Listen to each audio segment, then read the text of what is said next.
Welcome to Wine with HR. I'm Jules. Hey there, I'm Trish. Lawyers turned HR professionals. Through our company, Monarch Endeavors, we guide employers through their oh shit moments with their employees. In this podcast, we will discuss some of the most common and commonly frustrating HR problems while enjoying our favorite adult beverage, wine. So sit back, grab a glass if you choose, and join us as we think about and drink about all things HR.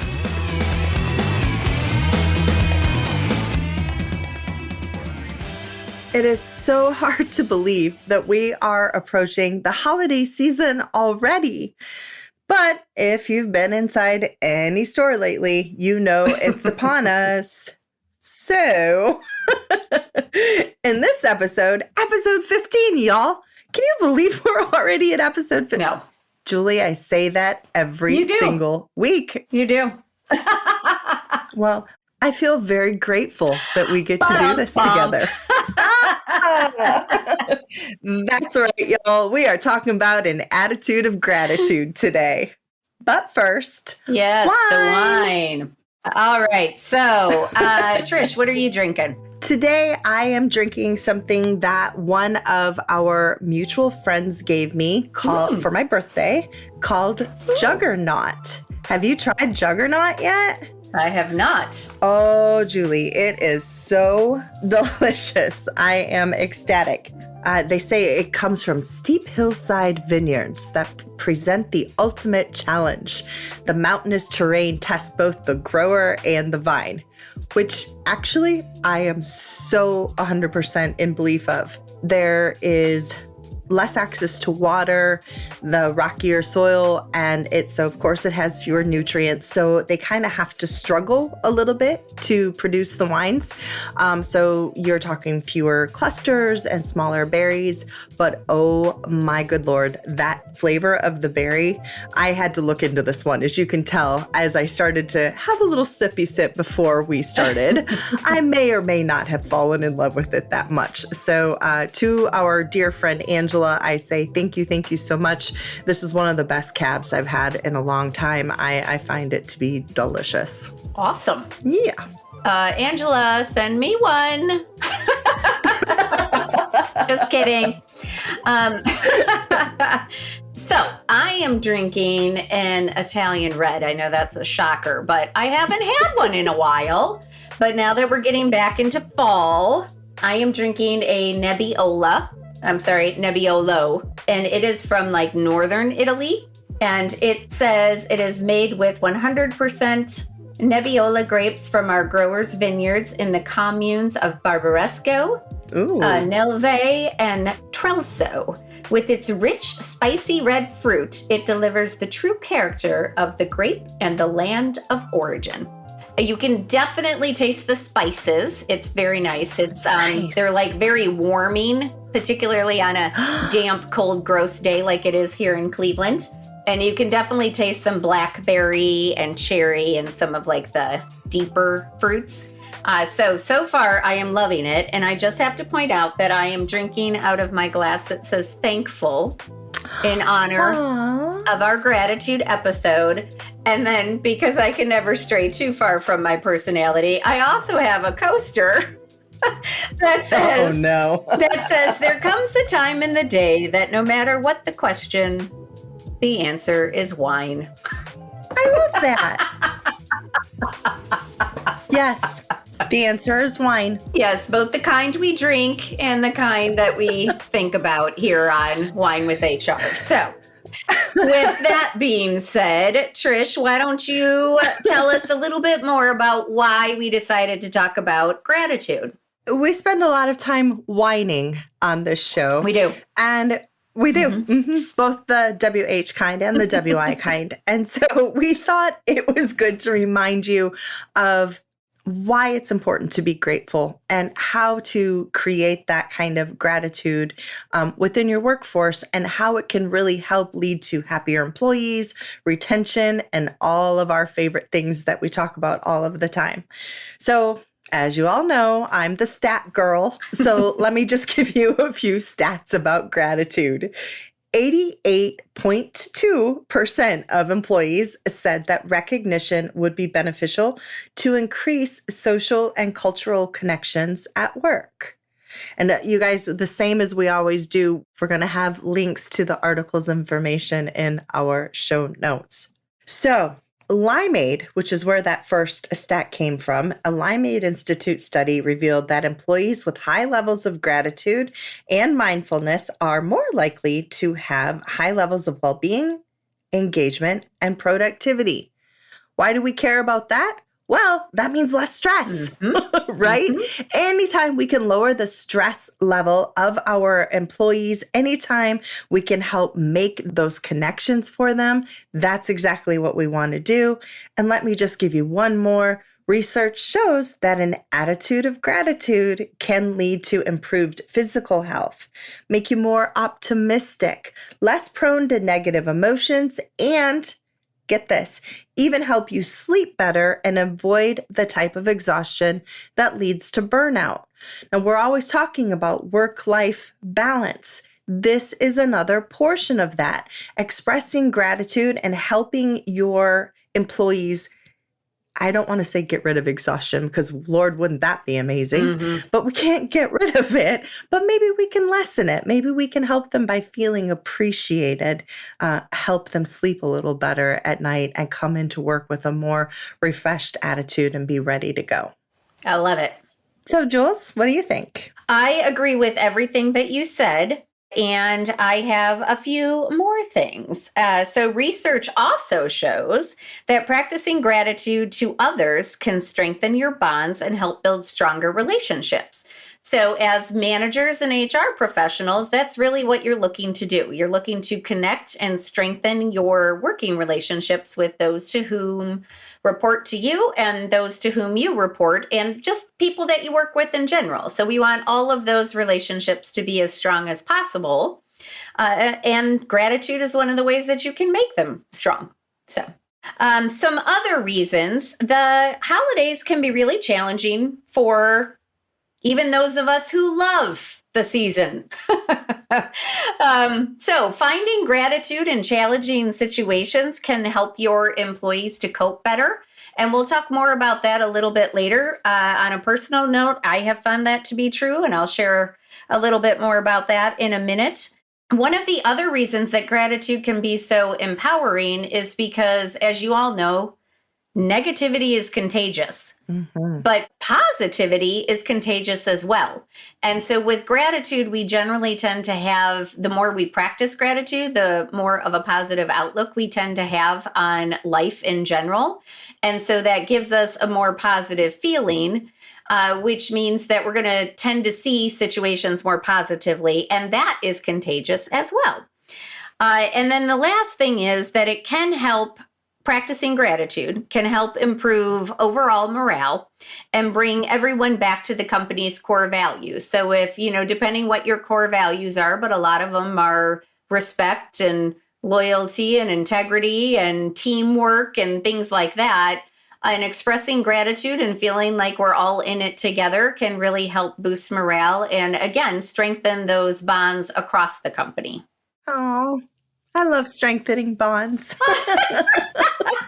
Well, because why? It leads to retention. It leads to people that are happy. It leads to people who feel appreciated. Yes. That's the other side of gratitude, right? Yes. So we wanted to share a couple of our own experiences with gratitude. So I will share a little bit about how it has impacted my life in a positive way. So I started a gratitude journal probably 10 years ago now, at least. Wow. Has it been that long? Yeah. Wow. And I don't do it every single day. I used to be very diligent about it. And when I first started, I did every single day, every morning, I would write down at least 10 things that I was grateful for.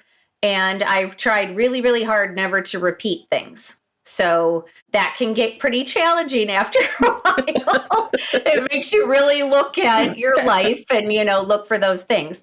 But I will tell you that anytime I start to feel overwhelmed with life or that things just aren't kind of going the way that I wish they were, or that things seem to be a struggle, if I start my gratitude practice back up, things tend to turn around. Now it can be as quickly as in a day or two. So I have shared with Trisha, and I've probably shared with some of you who have been in classes or who have worked with me, that one of the things that I commonly write, because I'm also a big person in manifesting what you want, is sometimes I will use my gratitude journal to manifest things as well. And so one of the things that when I'm sort of stressed out about my business is I will write down, I am so grateful for all the opportunities that are coming my way.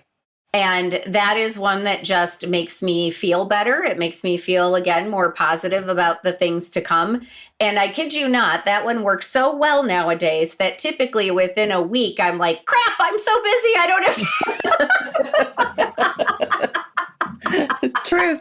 This is the truth. So that has, worked out really well for me. And then the other thing I will say is I mentioned that practicing gratitude in challenging times can be very difficult. It's challenging to figure out how to be grateful for something that's really troubling you. But I find that to be when gratitude works the best. So when I really can't see my way out of a situation, or I am just feeling beaten down, or maybe I'm feeling betrayed by someone, or whatever the case may be, if I can find some way to be grateful for that experience. And sometimes I got to look really, really hard. Really hard. Oh, yes. Oh, yes. But every experience is teaching you something. And sometimes it might be, I am grateful that this experience has taught me how to stand up for myself. Yes. Or I am grateful that it has given me clarity about what I really want. It might be something as simple as that, but it does help me to sort of turn the situation into one where I feel empowered versus that I have no control. I think that's an incredibly powerful message. Mm-hmm. Yeah. What about you, Trish? Well, I do want to share my experiences, but I also want to take a moment and just kind of address those of you out there who have never tried anything like this before. It sounds hokey, okay? I know. A little woo-woo. But I promise you that if you practice, if you do, well, you don't even have to be as I'm going to say perfect at it as Julie. You can repeat things if you need to. Yep. You don't have to do it every morning, although I would try if you can. Even if you are just repeating the same 10 things every morning, all of a sudden you start to realize, oh, wait a minute, this isn't really as hokey as I thought. I really actually do have a pretty good life, or a pretty successful business, or I'm on the right path towards growth that I was hoping to be. And so I would just encourage all of you who are like, nope, gonna turn this one off. Listen to us. We speak from experience. I will share one of those challenging situations that Julie was mentioning a little bit later in the episode when we share some ideas from some of the articles that we were looking at for today. So I will save mine for then. But for the moment, I will just share with you, whenever I am frustrated, whenever I wake up in a grumpy mood, the very first thing I'm going to do is start repeating what I'm thankful for, what I'm grateful for.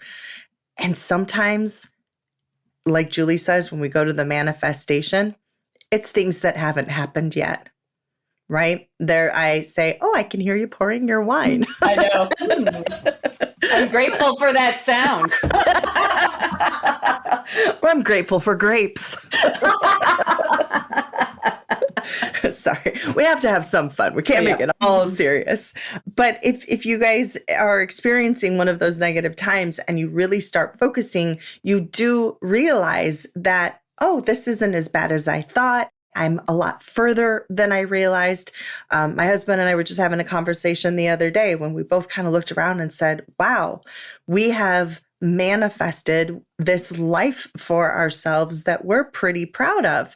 We're so happy to be where we are, even though there's a ton of stuff going on in our lives with, parental health and all of these other down negative things.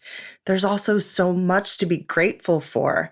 And if you can allow yourself to focus on that, even if just for a few minutes, I promise you it will change the outlook of the rest of your day. And here is one of the most important things, at least for me. It also is going to impact the way you deal with others. Because when you start coming at people with that kind of being grateful attitude versus, oh, everything's horrible, it's this, it's that, when that's their mindset, that's what comes out of our mouths too. And so this will help everyone in your organization, not just for you personally and professionally. Yes. Well said. Well said. And to Trisha's point about those of you who are like, oh my gosh, this is so corny. Hey, the worst that happens is you might spend 5 to 10 minutes making a list and you might feel a little bit better. So, I mean, you don't really have a lot to lose to just try it. But if you do it, if you really commit to doing it, even for 10 days straight, I bet you will see a difference. And if you don't, then you're trying really, really hard not to. I'm going to say cheers to that. Cheers! Cheers! Mine's metal. It doesn't really cheers today. Yeah. All right. So having said that, now we want to move to, our helpful tips and tricks. So we're going to talk about some of the ways to cultivate gratitude in the workplace, because of course that is what we focus on. So Trish, what's your first tip? Well, start with yourself, right? We want to lead by example, or the famous practice what you preach. You need to start by showing employees how grateful you are for them and for everything that they do with you, for themselves, for the betterment of the company on a daily basis. There's a reason they say, lead from behind, help, or lead with someone, show an example, set an example. It's because it works. If you're thanking people, if you're acting with gratitude, that's going to rub off on your employees and you're going to see them pretty soon emulate the same behavior.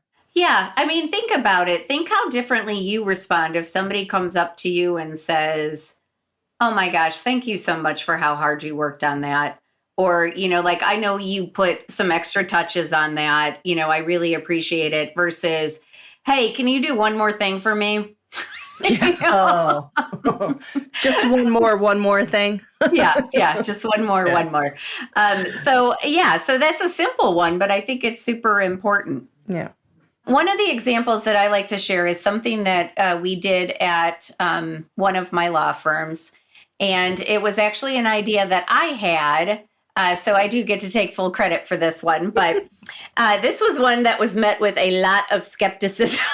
So at this particular point in time, we were having some morale problems. Being a lawyer is not an easy job. Very rarely do clients call and thank you for what you did for them, particularly when you're in litigation, because they still get a big bill at the end and not much to show for it. So it's a pretty thankless job.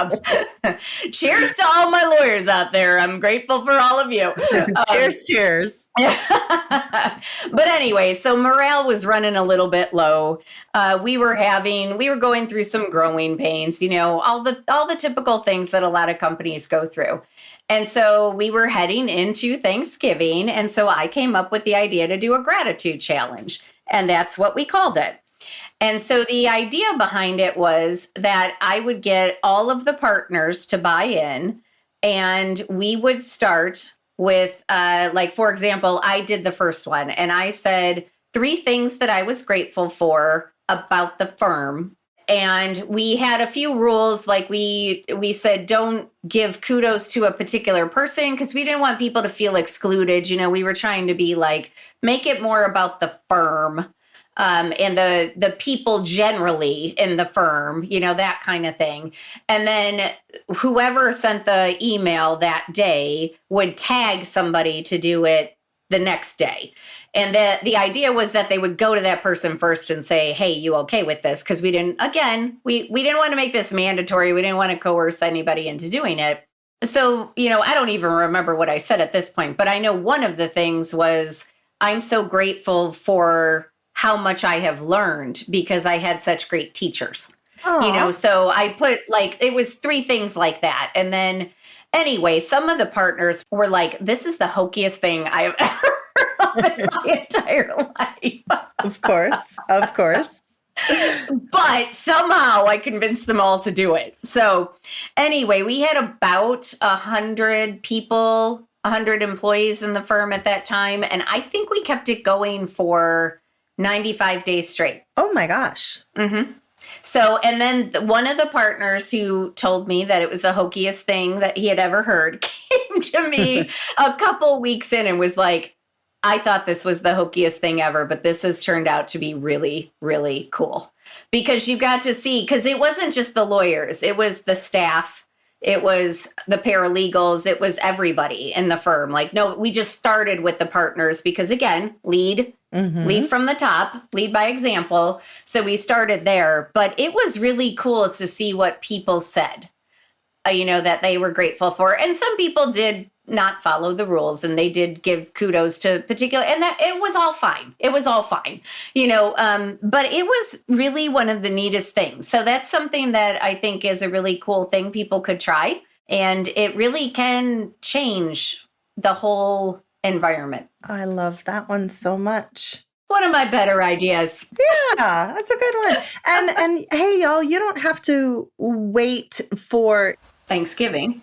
Yeah, you don't have to wait for Thanksgiving. You don't have to wait for HR to do it if you're a manager, right? If you're HR, don't wait for the C-suite to do it. Do it yourself. Do it within your own department. It doesn't have to be company-wide, because guess what? People are going to notice, wow, all of a sudden there's a change in that group, right? There's an attitude shift, and they may say, what the heck are you doing? Why is everybody in your group so happy and being so this and that? Well, now let me tell you. And then you can share it with them and watch that kind of, like Julie was saying, it is contagious. Yeah, and if the thought of getting everybody involved in something like that is overwhelming, as Trish was just saying, just do it yourself. Just pick a department or pick, 20 people or just however many people you want to say. And you know what? I'm going to do my own gratitude challenge. I'm going to tell all these people why I'm thankful for them. 1 per day. That's so awesome. So awesome. Well, should we steal some examples? Yeah. Should we share some examples from the articles? We will build on some examples from the articles. Yes. Truth. I think the first one that I would like to build on is the create a wall of gratitude. And which article is this from, just so people know? This is from the WebMD and Limeade article. Again, the link will be in the show notes. Yes. Just wanted to clarify where they're coming from. So go ahead. Thank you. This is actually one of my favorites because it could be done in any way that your company sees fit. You could do it anywhere. You could do it right in the entryway so that anybody and everyone that comes in can see it. And wow, what does that say about the kind of culture you're trying to create, right? Or if you want to have it just in the, in your coffee room or break room, then that's a fine place to do it too. Wherever people are going to see it and use it.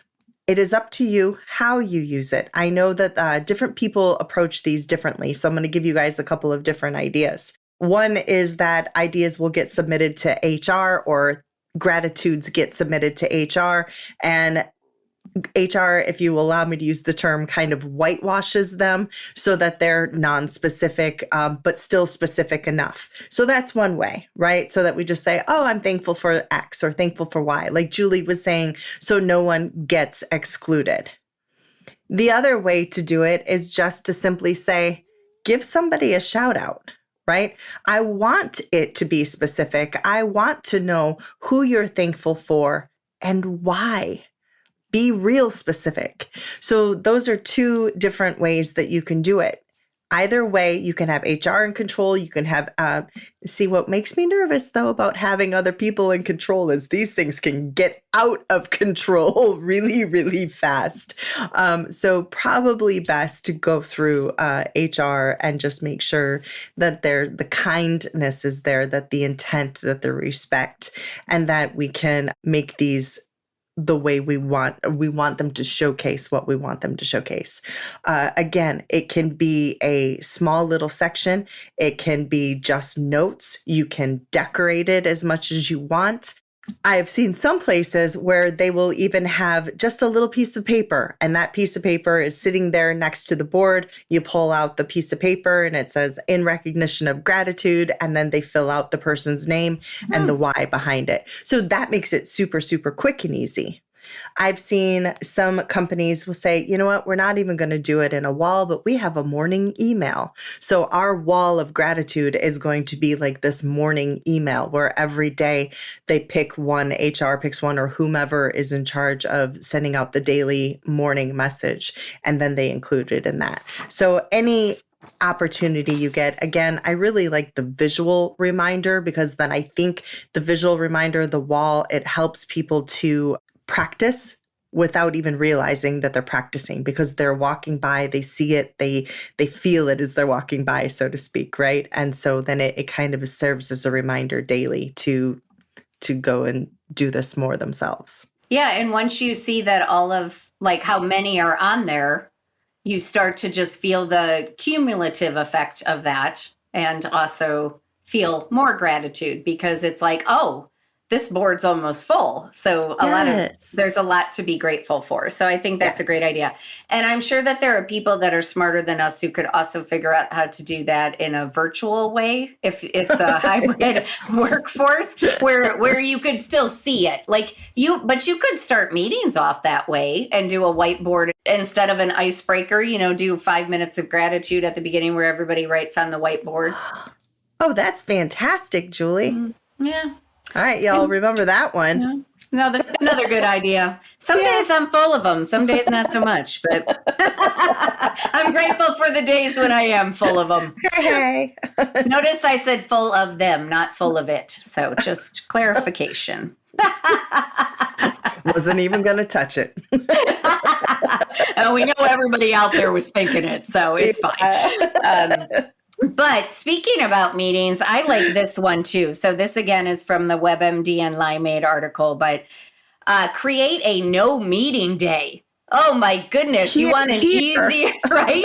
You want an easy way to get people to feel grateful? Give them a day off from the drudge of meetings. Oh, Lord.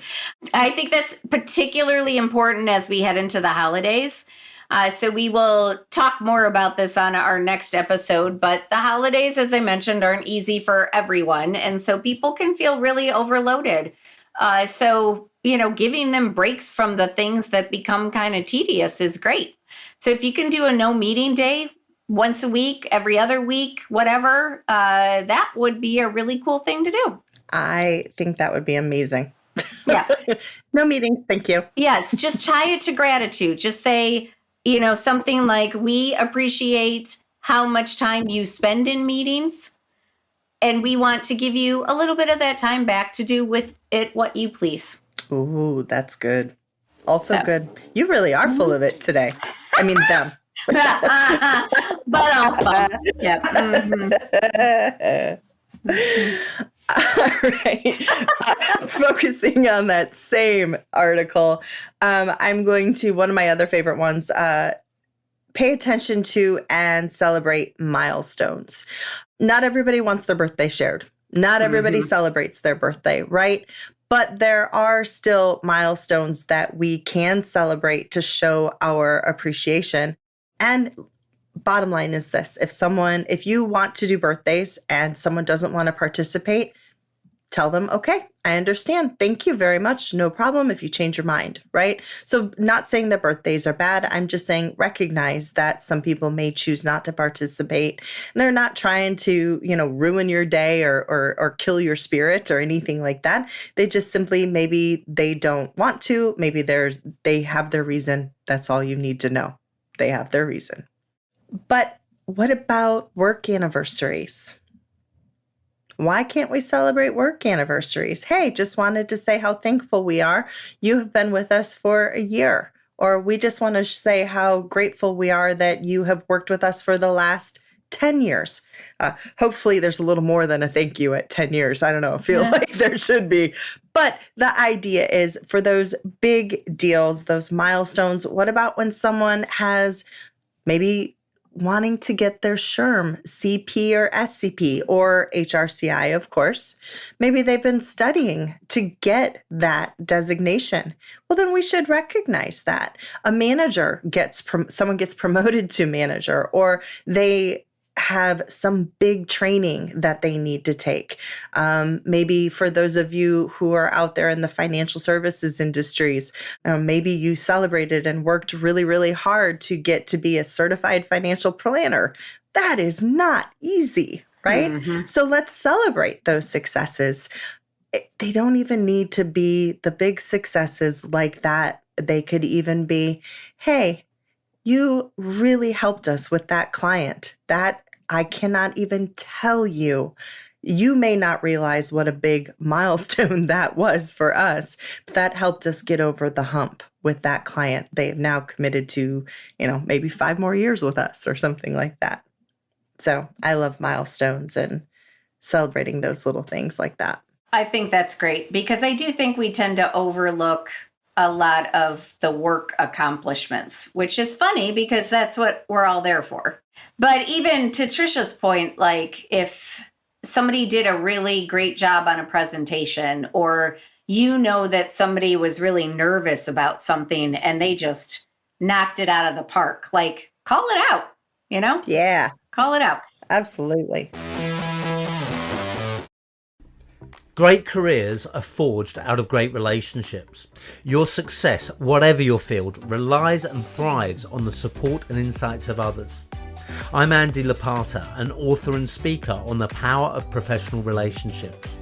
In the Connected Leadership podcast, I have the privilege of interviewing people from around the world to understand the relationships that have made a difference on their journey and how their insights can help you. From Nobel Prize winners to Olympians, from NASA astronauts to peace campaigners, my guests have shared some captivating moments from their lives and careers. Combined with experts from leading universities, cutting-edge authors and giants of business, the Connected Leadership podcast aims to inspire, educate and entertain. So we talked a little bit already about building praise and appreciation into kind of your everyday life and into meetings. So, you could start off your meetings with a whiteboard of gratitude for a few minutes.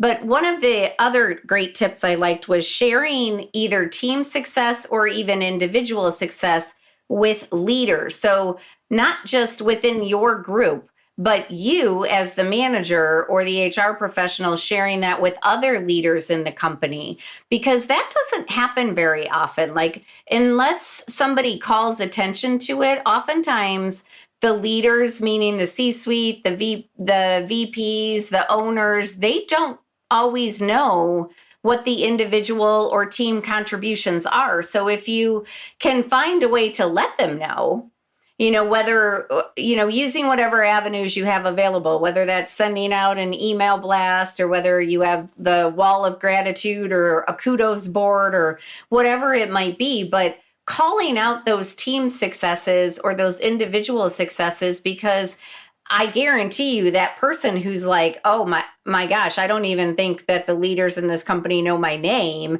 is going to be so grateful that you took the time to do that. It reminds me of this one, I remember reading this story about the CEO of Pepsi. She's no longer the CEO, and I am blanking on her name right now, but I thought one of the coolest things she did was when she was, shortly after she became CEO, she wrote a letter to, I believe it was every employee's family, telling them how grateful she was that, they raised this person and that this person was working for Pepsi and how proud they should be and all of these little, all of these sorts of things. And like they just talked about how proud that made the families to get that letter and how touched the employees were that she took the time to send all of them, because it was a lot of letters from what I understand, Oh my goodness. But like it's the same principle with celebrating successes up, telling the people who might not know who is doing the quiet but hard work. Absolutely. I want to just piggyback off that one for a minute. There's a gentleman who took one of my classes, and if he's out there listening, thank you very much for sharing this. It's something I often pass along to my classes as well since then.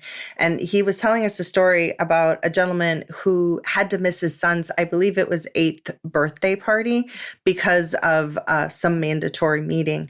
And how what they did was they sent a letter home to that child, thanking, I know, right? I like listening to it. I was like, oh, but thanking him for sharing his father with them and explaining like how much they appreciated him and how much he was needed and just all of this. And all I could think of is, that child's really not going to remember the lack of presence of his father that day, but he is definitely going to remember that letter. And so as we were talking, I was like, oh, here's another great form of gratitude. You can send it home to the families, like Julie said. And I think that goes a long way. It won't just make the family feel good, but also that employee, which then turns around and they pass it forward and pass it forward and pass it forward. I love that. Yeah. That's a good one. Yeah, that's a warm fuzzy. Yeah. We like our warm fuzzies. Yeah. All right. So these next tips come from 6 Ways to Cultivate Gratitude at Work by Jen Fisher on mindful.org. And again, we will share the link in our show notes so you don't have to worry about that. But Trisha, what was your favorite tip from this article? Well, I don't know that it was my absolute favorite, but I think it builds on what we were just talking about. Okay. And it says, show yourself some gratitude and celebrate your wins. Yeah. It's exactly what we were just saying. I think that we could take it even a step further and remember to say, your success isn't yours alone, right? We don't often get too many places by ourselves. So who helped you get there? Remember to give them a shout out as well. So celebrate your success. Definitely show yourself some gratitude, but then also share that with others that helped you get there. Remember that you weren't, I assume you didn't do everything all by yourself. Most often we're more successful if we work together as a team. So I liked that one. I thought it went with what you were just saying. Yeah. Well, and to build off of that, I'm going to change the wording of this next one a little bit. So celebrate your wins and your successes, but also find gratitude in the failures. Good one. Again, finding gratitude when times are hard is particularly challenging, but failure is how we learn. I heard somebody say the other day, we don't learn anything from our successes. I recently heard that too. Right. Huh. But it's so true.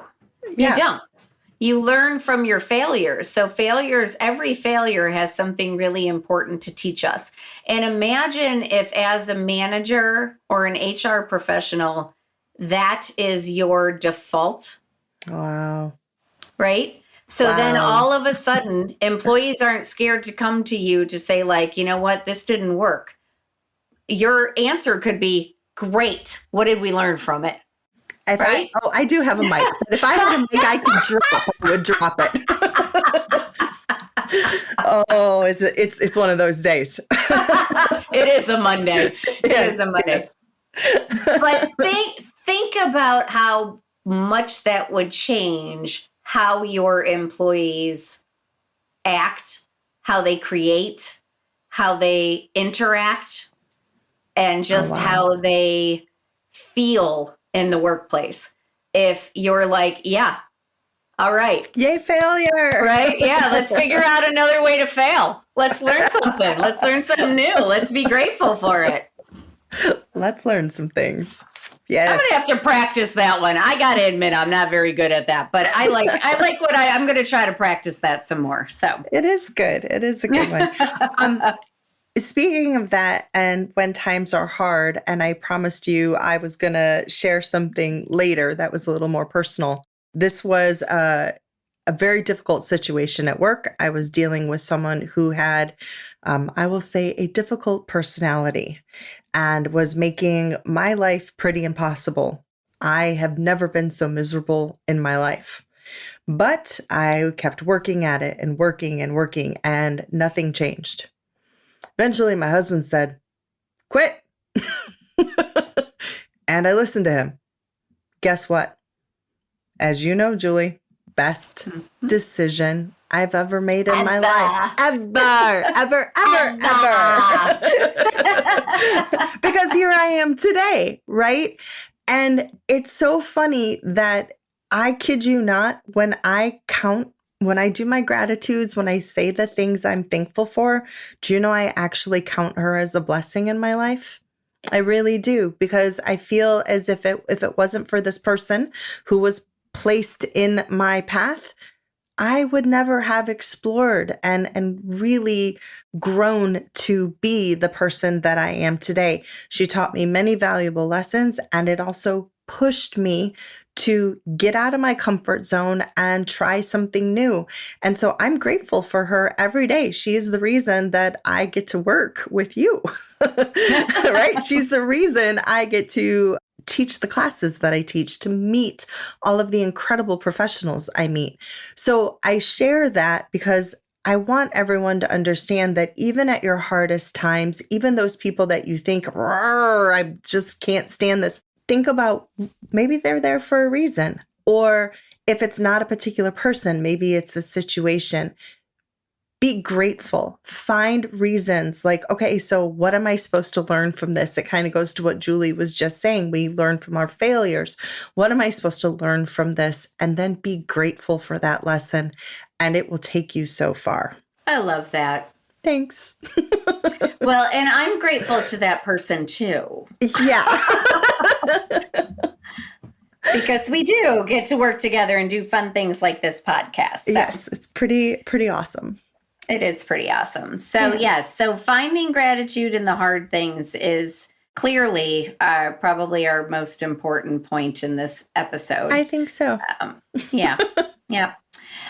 So just real quick, one last one for me. I think be spontaneous about it. So you don't want this to become one more thing on your to-do list. Although I will say it is on my to-do list right now because I have not been doing it as regularly and I want to. But be spontaneous. So don't figure out, on Sunday, everything you're going to be grateful for the week. Like each day, take a minute and say, what happened today? It could be at the beginning of the day. It could be at the end of the day. One of the things I'm experimenting with is I always used to do my gratitude journal in the morning. And I was recently at a seminar about wellness for business owners. And she was talking about how you really need something to bookend your day. And they talked a lot about this during COVID, because so many of us worked at home, we didn't have a stop between work and home, the rest of our evening. And I have never gotten the end of the day routine down. I just stop and that's it. But I'm great at the morning routine.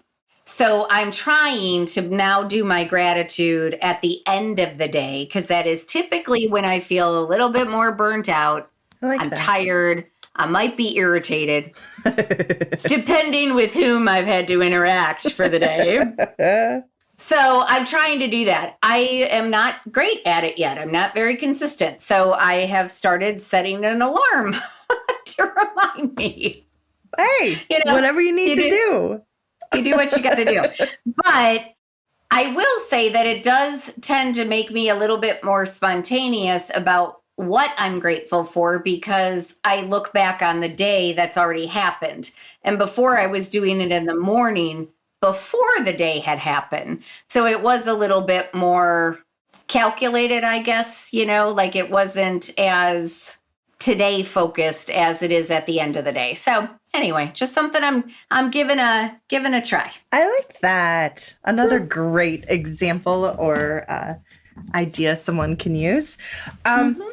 I have just one final thought, and that's again also there's, by the way, a couple of things we've already talked about are in this article as well. The gratitude journal that Julie's mentioning, and there are a couple of other things in this particular article that we're not specifically mentioning as from there, but as you look at it, you will see that they definitely came from this article, as well as our own personal experiences that we have with it. But one of the other ones that I really liked was going along that lines of making it personal. It's always awesome to have like note cards around, right? I love handwritten notes. Julie knows, she's heard this a million times, that I had handwritten thank you notes from my last job that I was in until like we made our move a couple of years ago. I kept them because they meant so much to me, because nobody sends handwritten thank you notes or handwritten notes, period, anymore. So those were quite special to me. Not to say that you can't send an email, everybody out there, if that is the way that works for you. Appreciation is appreciation, okay? I want to make sure I get that across. This is just another way to do it. And always think that if you have multiple avenues to express gratitude, then that gives you multiple opportunities, right? So you have the email, you have the note cards, you have the in-person, you have the meeting shout outs, but every person needs something different.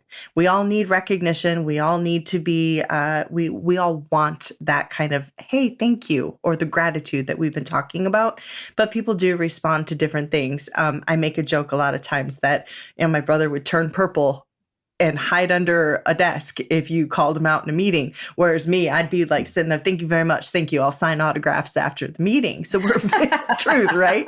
So we're very, very different people, but he still needs that. He still wants that recognition and praise, but just in a different form, I think, than I do. And to my brother, if you're out there listening, and if I'm wrong, correct me. I'd like to know that.